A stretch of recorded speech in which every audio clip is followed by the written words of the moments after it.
Alam mo bang inabuso si Zach? Hello, Inspector Juro? What do you mean? Anong inabuso? Sino nang abuso? Si Nino! Si Tito Leonard?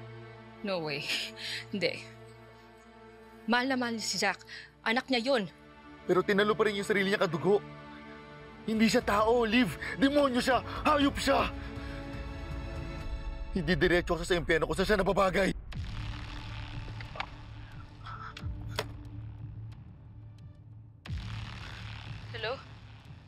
Hello, Inspector Juro.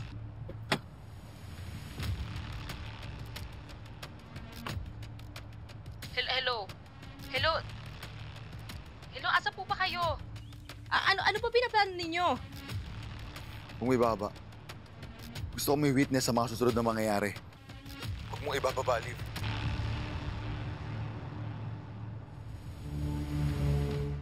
Hayop ka! Mamatay ka na, hayop ka!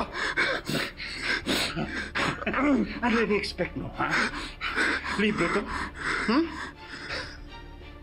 Iniwan ako ni Irene para alagaan ko si Zach mag-isa. Tapos ikaw ano? Dagdag ka lang? Ha? Hayop ka! Binenta mo ko para sa pera. Ha? Pati si Zach! Anak mo! Lugot laman mo yun! Pinagkalulo mo para sa pera? Where do you think the money came from para sa gym? Ha? Saan? Zach hated me. But he loved the money. And everything that came along with it. All the benefits. Kaya wala kayong karapatan para magreklamo. Mamatay ka na.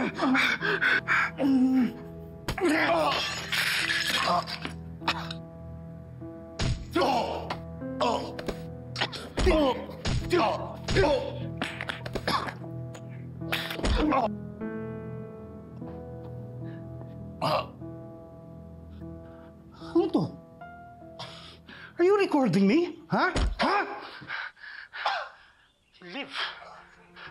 Liv? Hello? Hello? Liv, sumagot ka. If you don't answer, I'm gonna kill you.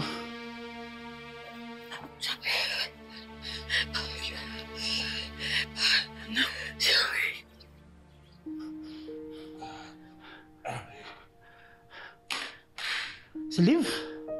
Kasabat mo ba si Liv? Ha? Alam ba niya ang totoo? Oh my God, Ma. Ma, hindi ko alam na abuse si Zach.